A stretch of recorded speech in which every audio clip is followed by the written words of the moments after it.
Bonjour, ici Julie et Claude. De l'Institut Bio-Coaching. Les infections urinaires, ça fait mal, hein? Puis, c'est dérangeant, n'est-ce pas? Alors, la capsule vidéo d'aujourd'hui démontre clairement comment les stress qu'on n'arrive pas à gérer affectent notre biologie et notre santé. Alors, on vous suggère fortement d'aller faire pipi tout de suite.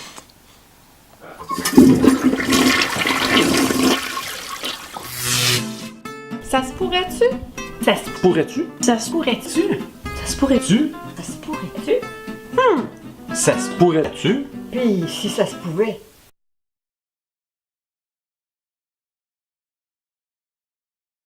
Imaginez que quand vous allez faire pipi, ça vous tire dans le bas du ventre, ça chauffe, ça brûle, ça fait mal. Donc, les infections urinaires, là, c'est très souffrant. Alors, dans une formation, il y a une jeune femme qui vient nous voir. C'est une jeune femme, 20-21 ans. Et elle fait des infections urinaires à répétition, et ce, depuis le début de l'adolescence. Et c'est à un point tel qu'on parle de lui faire une opération. Alors, on lui pose quelques questions, et voici son histoire.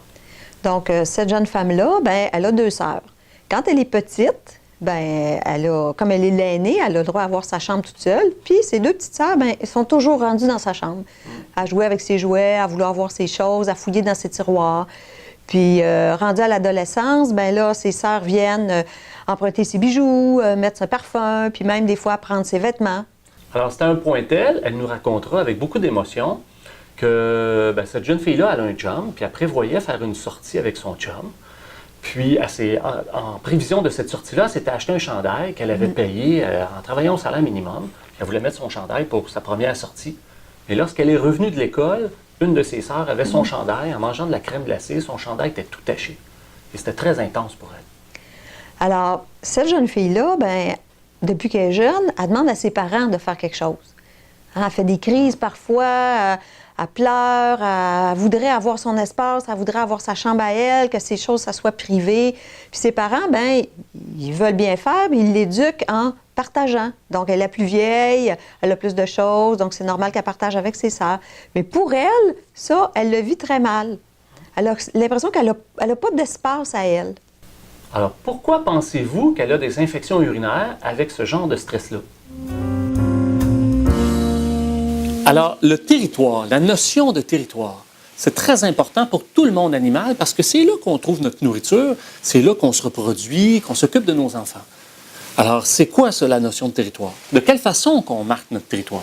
Bien, les animaux vont marquer leur territoire par leur selle, ils ont des glandes anales aussi, par leurs griffes, mais beaucoup. Se fait par l'urine. C'est en mettant comme une clôture, une frontière olfactive avec mon urine que je dis aux autres, ici, c'est chez moi.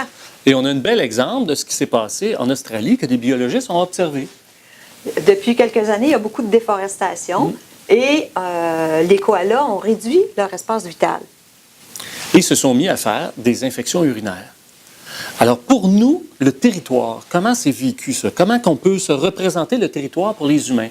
Eh bien, vous avez un collègue de travail qui vient jouer au petit boss dans vos bureaux. Il vous envahit votre bureau, il vous envahit votre espace vital. Mais ça peut être aussi... Le territoire, ça peut être ma maison, ça peut être mon terrain, mais ça peut être mes enfants, ma famille. Alors, dès qu'on a un ressenti, qu'on se sent envahi dans notre territoire, qu'on a de la difficulté à délimiter nos frontières, quand on se sent pas respecté dans notre territoire, quand on a de la difficulté à mettre nos limites, bien, c'est interprété par notre cerveau automatique, notre inconscient, notre cerveau animal, comme étant « j'ai besoin de délimiter les frontières de mon territoire ». Et c'est pour ça que ça touche le système urinaire, la plupart du temps. Donc, dans l'histoire de cette jeune femme, elle avait de la misère à mettre ses limites, elle avait de la misère à se faire respecter dans son territoire, et c'est ce qui a fait que, vu que c'était très fort, le stress, elle en a fait des infections urinaires. Alors, c'est pas de la magie. C'est de la biologie. Comme cette jeune fille-là, elle vit encore chez ses parents, bien, elle est toujours dans cette même dynamique stressante où elle n'a pas de territoire, en fait. Alors, ce qu'on a fait, c'est qu'on a tout simplement, on l'a aidé à trouver une solution, c'est-à-dire à voir les choses différemment, à interpréter ce qu'elle vit d'une autre façon, sous un autre angle. Et cette jeune fille-là, bien, elle a trouvé sa propre solution. Le résultat, c'est qu'elle n'a plus refait d'infection urinaire à partir de ce moment-là. Alors, c'est pas de la magie. Ce qu'il faut comprendre, c'est que s'il y a un stress qui se cache derrière la maladie, bien, dès qu'on libère le stress, la maladie n'a plus de sens. C'est la logique biologique. Hé, c'est pas fou. Pas fou. C'est pas fou. C'est pas fou, hein? Pas fou. C'est pas fou. C'est pas fou, hein? Merci de votre ouverture d'esprit. C'est grâce à vous que le monde va changer. Vous avez aimé cette vidéo? Laissez-nous votre commentaire. Vous avez envie de contribuer à faire une différence? Partagez. C'est certain qu'il y a plein de gens qui vont vous remercier. Vous voulez voir d'autres capsules vidéo? Abonnez-vous à notre chaîne Vimeo.